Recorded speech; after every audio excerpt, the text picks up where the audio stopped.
Ó, vamos lá, vamos ver se a gente consegue conversar. Alessandro vai falar aqui, gerente de futebol do Corinthians, já falou ali com o pessoal das TVs. Vamos ouvir o Alessandro. Boa noite. Alessandro, eu queria que você falasse aí do resultado, enfim, que não era, imagino, que vocês esperavam. Emendando, claro, a situação do Luxemburgo, ele está com 27,7% de aproveitamento após 12 jogos. Que análise que vocês fazem antes dessa parada de 11 dias? Obrigado. O momento é muito ruim, não tenha dúvida. A gente precisa encontrar os resultados. Além dos resultados, a gente precisa buscar um equilíbrio diante de alguns bons jogos que foram feitos e outros assim muito distante de um nível que o Corinthians precisa, né? Me refiro ao jogo do Flamengo, o próprio Fortaleza em casa, o segundo tempo do Fluminense, o jogo contra o Atlético Mineiro e outros que infelizmente ficamos muito aquém do que a grandeza do clube ela solicita. Então vem esse período importante agora, que é um período de trabalho, que o Vanderlei ele se apresentou no dia 1º, no dia 2 já dirigiu a equipe e até hoje foram dias e mais dias de recuperação e uma simples organização já cuidando para o próximo jogo. Então esse período é um período oportuno, que você vai trabalhar aspectos importantes, que são a parte tática, técnica e física, para a gente poder encontrar um melhor momento, mais bons resultados, porque não estamos alcançando eles, necessitamos disso, sair dessa zona extremamente desconfortável para nós e melhorar os números, né? Os números estão aí, a gente precisa trabalhar, buscar números melhores, resultados melhores, performances melhores, para que o Corinthians possa sair dessa posição. Alessandro, a gente conversa com o torcedor corintiano, né? E é meio que unanimidade. Precisa de reforço, precisa de mais jogadores, de mais material humano para esse elenco. Falando claro, é difícil falar em nomes, mas pelo que a gente apura, o Matias Rojas talvez é o jogador que mais está próximo do Corinthians, principalmente nessa janela, pelo menos para tranquilizar o torcedor, e sim, vai vir reforço? O presidente já deu uma entrevista recentemente e deixou bastante claro que a gente busca aí 3, 4 reforços nessa próxima janela, lembrando que esse reforço ele começaria a estar à disposição para o primeiro jogo da Copa do Brasil do dia 5, nem para o retorno ali que tem o Bragantino antes do jogo da Copa do Brasil, a gente já não conseguiria ter esse atleta. Então a gente precisa concentrar sempre nos próximos jogos, e a gente já vai ter uma sequência de 2 jogos fora, que é o Santos e o Atlético Paranaense, e a gente precisa pontuar, a gente precisa jogar bem, a gente precisa se organizar mais, né? E faremos isso aproveitando esse período de trabalho que agora o professor vai ter. Reforços a gente sempre trabalha, a gente está muito otimista com o Matias Rojas, bastante otimista que a gente possa ter esse atleta a partir de julho com a gente, e trabalhando outros nomes também, que é sempre muito difícil você colocar, porque a gente briga também contra uma concorrência e a gente evita ao máximo falar daqueles que a gente está em negociação. Alessandro, na entrevista que o Duílio deu no Equador, depois da eliminação contra o Del Valle, ele ficou talvez em dúbio, em aberto, que ele fala em relação ao prazo não, mas o tempo de trabalho para o Luxemburgo, que ele fala sobre a importância de dar esses 10 dias da data FIFA, ele também fala sobre a importância de dar tempo para o Luxemburgo ter os reforços em mãos, que é um pouco maior porque a janela abre em julho. Como que vocês têm trabalhado? Realmente esses 10 dias da data FIFA e os resultados pós-data FIFA vão ser fundamentais para o futuro do Luxemburgo? Ou vocês vão aguardar ele ter reforços em mãos, então vai ter um tempo maior pós-julho, pós-abertura da janela? A gente não pode estabelecer aqui um prazo para um treinador. Ou confiamos no treinador ou não confiamos. Não dá para prever 1, 2, 3 jogos, 15, 20 dias. Isso não existe no futebol. Existe o resultado, existe a avaliação do que está acontecendo, né? Então a gente tem um período agora importante para trabalhar, tem uma sequência de 2 jogos fora, estamos numa posição importante da Copa do Brasil, mas extremamente desconfortável no Campeonato Brasileiro. A Libertadores, quando você disputa uma Libertadores como nós disputamos e faz 2 jogos em casa e com 2 derrotas, praticamente ali a gente já mostrou que infelizmente não seguiríamos, por ainda ter tido chances ali contra o Argentino Júnior e nesse próprio Independente Del Valle. Então, mas quando você faz 2 jogos como fizemos em casa, você praticamente acaba sendo eliminado. A Libertadores não te permite você perder jogos em casa, 2 ainda na sequência. É quase que inimaginável uma sequência na competição, por mais que ainda existisse possibilidades. E vocês confiam no Luxemburgo? Claro que confiamos, só faltava não confiar num treinador, né? A gente precisa oportunizar um tempo a mais. Esse tempo, como vocês mesmos mencionaram, é um tempo oportuno porque é um tempo diferente. Até então ele vinha só trabalhando muito rapidamente para os jogos, agora ele vai ter uma semana inteira né, para trabalhar um pouco mais, inclusive, até a quarta-feira da outra semana, que vai ser o jogo contra o Santos, né, e a sequência dos jogos ali para a gente se reerguer nessa posição do Campeonato Brasileiro e se manter firme na Copa do Brasil. Ô, Alessandro, e esses reforços seriam para quais posições e quais características vocês procuram nos novos reforços? A característica do Corinthians, né, meu? A gente precisa ter, além da técnica, que é imprescindível para se vestir essa camisa, tem que ter garra, tem que ter personalidade, comprometimento, uma série de fatores que envolve vestir a camisa do Corinthians, né?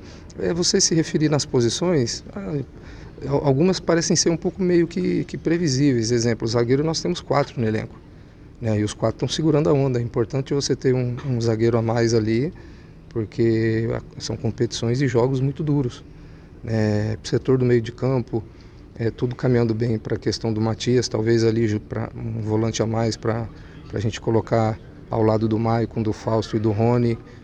O Kant vem de um processo de lesão, tem tido dificuldades, então a gente sabe que eu faço questão de elogiar a questão da parte clínica, fisioterapia e saúde e performance nossa, porque nós temos quase que todos os atletas à disposição, e isso é importante também.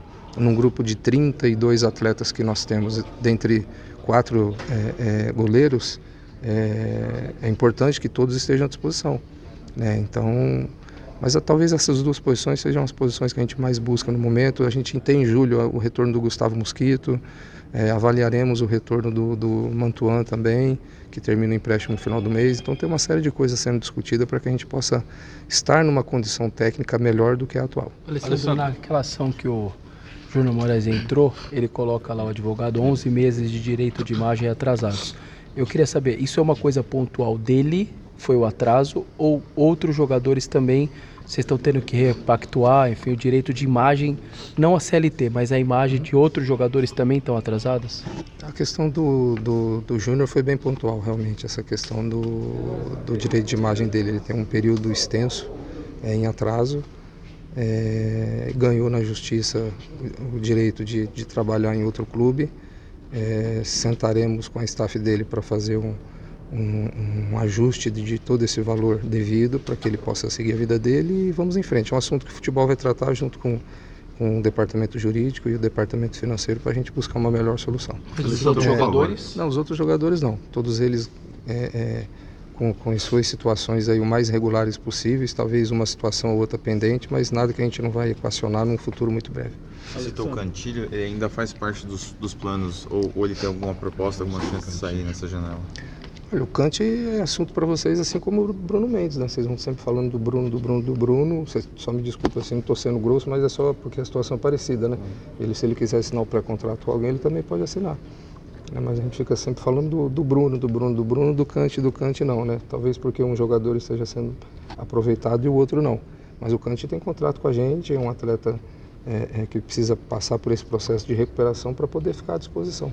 Ainda nessa linha, Romero, na mesma linha, o Romero foi muito falado em relação a uma proposta do Fluminense, chegou alguma coisa? Não. Parece que o jogador não está nos planos do Lucha, né? Não chegou nada para nós não. Hoje eu estive no CT pela manhã cedo, onde ele, o Juliano, o Rafa e mais um atleta e o Matheus Araújo estavam treinando.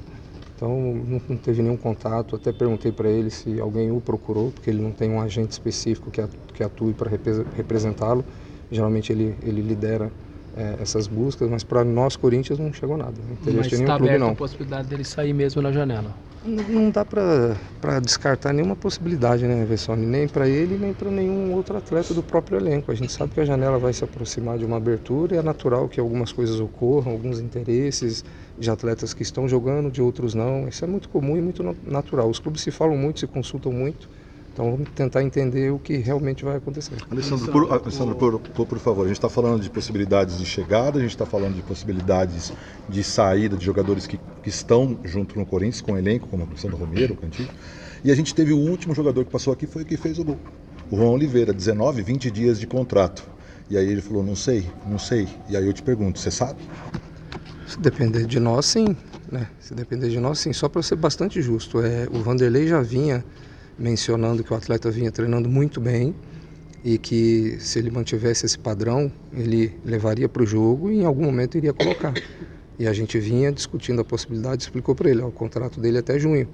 É até importante colocá-lo porque a gente consegue ter uma precisão a mais para poder negociar, estender, passar uma possibilidade que seria a extensão do empréstimo até o final da temporada. Seria o mais regular para todos e justo.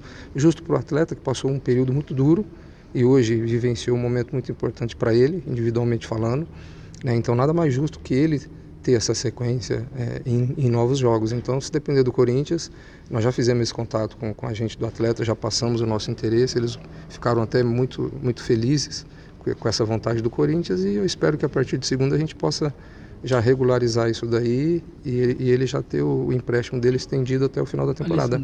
A princípio é isso, é o empréstimo só até o final do ano, aquela 1,5 milhão por 80% fixado para compra já dos direitos, a princípio vocês não fariam isso? Não é esse valor, é mais? O valor é mais e o percentual menos. Ah, tá. Acho que 60%, é isso? Por 60% tem um valor. A gente geralmente não passa valor porque não... Mas assim, a ideia, a intenção, se a gente manter o mesmo padrão que foi o que já fizemos antigamente de renovação, né, essa renovação do empréstimo atual, é o mesmo modelo do primeiro, quando a gente chegou aqui na gestão e ele estava superando o problema e 3 meses depois veio o novo problema, mas a intenção seria essa, seria manter as mesmas bases para que a gente possa aí dar um tempo a mais para o atleta e para o próprio clube. Se a gente bater o pé de querendo que compre essa parte, enfim, os 60% agora, aí vocês podem não ficar ou vocês nem pensam nisso? Isso aí é parte de negociação, é natural. Se a gente tem uma vontade, o outro lado pode ter outra. Então, a gente sempre negocia para tentar chegar num consenso. Alessandro, por favor, tem a dívida que a FIFA pediu para pagar, acho que vencia sexta-feira, do argentino Pozelli. Você pode falar para a gente alguma coisa sobre isso? Porque se tomar não adianta abrir janela dia 3. Então, eu acho que também tinha essas questões, né? Se você tem alguma informação sobre o pagamento da dívida para o atacante argentino. Não tenho, meu, assim, porque aí eu preciso falar com o meu financeiro também, né? É uma ação, não é só financeiro também, é jurídico, né? Toda a parte jurídica, ela tem um trâmite legal, tem um prazo para se cumprir. Então eu não vou me antecipar a dizer algo que eu não tenho a informação correta, né? Até porque foi um caso que quando eu cheguei ele já tinha até saído, né? Então é um processo longo, demorou bastante, a gente já está há 2 anos e meio aí. Quando eu cheguei aqui ele nem estava, né? Não sei em que momento que ele saiu, se foi antes ali do início da nossa gestão, mas enfim. Mas com certeza o que precisa ser feito tem que ser resolvido, não tem outro caminho que não seja esse. Alessandro, o Renato joga aqueles 70 minutos contra o Atlético, depois de 53 dias, me pareceu lá em Minas ter sentido...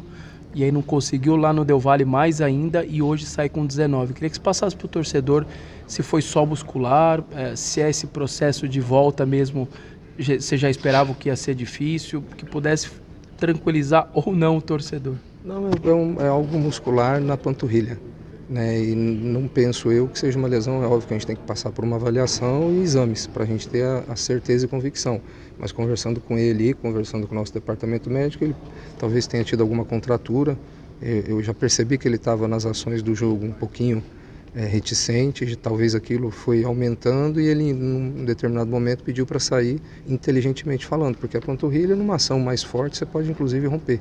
Né? O próprio Vanderlei, ele disse que a gente acelerou um pouco o processo do Renato em razão da importância do jogo da Copa do Brasil e a participação dele era muito importante, então o Renato ele fez um esforço além do que inclusive deveria. Sabíamos dos riscos, né? Que eram realmente musculares e não da parte de articulação, que é o que mais preocupa, e aproveitar desse tempo agora para recuperá-lo e deixá-lo mais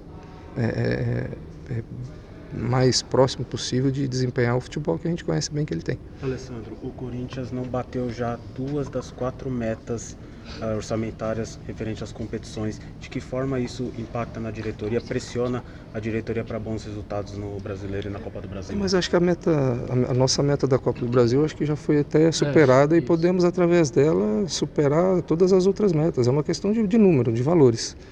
O que a gente, além do planejamento orçamentário, tem o planejamento de desempenho, de conquista, que é o mais importante. É isso que é ruim, né?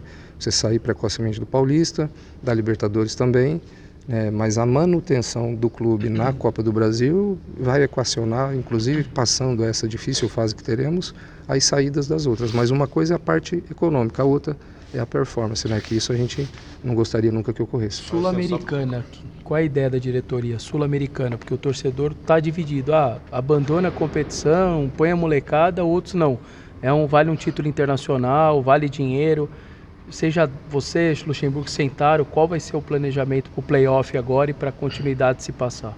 Vamos ser bastante simplista aqui. Nós temos um jogo em casa que a vitória e um bom resultado nos classifica. Estou correto? Um empate. Um empate. Mas vamos falar considerar um jogo normal. Então, nós não vamos entrar numa partida para não jogar bem e não honrar as cores do clube. Então, acho que a própria resposta já está aí. A gente vai fazer e buscar nesse último jogo da Libertadores desempenhar bem e deixar as competições nos indicarem e sinalizarem. Eu até aproveito a oportunidade, já falando de Libertadores, porque eu vi muita gente falar que essa eliminação do Corinthians na Libertadores foi uma dos maiores vexames da história. E eu, respeitando sempre a opinião de todo mundo, porque cada um tem uma, agora não podemos ignorar as 2 eliminações precoces na pré-Libertadores. Eu, inclusive, participei de uma que para mim foi a mais vexatória possível. Você, em 2010, prestes e lutando para ser campeão brasileiro. 2 meses depois, ser eliminado por Tolima, com aquela equipe, por tudo que nós... 2011, desculpa. Então, assim, não se compara. É analisar bem cada momento, cada etapa, cada fase. Aquilo foi um vexame histórico que jamais esqueceremos, por todas as qualidades que tínhamos para prosseguir. Aqui, nós fomos eliminados porque não fomos capazes de jogar bem as 2 partidas em casa, e ali nos levou realmente a uma eliminação da Libertadores. O Luxemburgo, na entrevista coletiva, disse que cogitou levar um time em reserva para o jogo contra o Argentinos Júnior, né? Naquele momento era uma decisão dele ou da diretoria? Um conjunto que a gente entendia que talvez trabalhar uma semana para o jogo difícil que teríamos no final dele seria mais produtivo. Mas os atletas, diante do jogo realizado contra o Flamengo, fizeram questão de participar e assim a gente mudou na sequência ali, avaliando, levando todos e depois o professor definindo a escalação. Mas sempre em conjunto. Obrigado, Alessandro.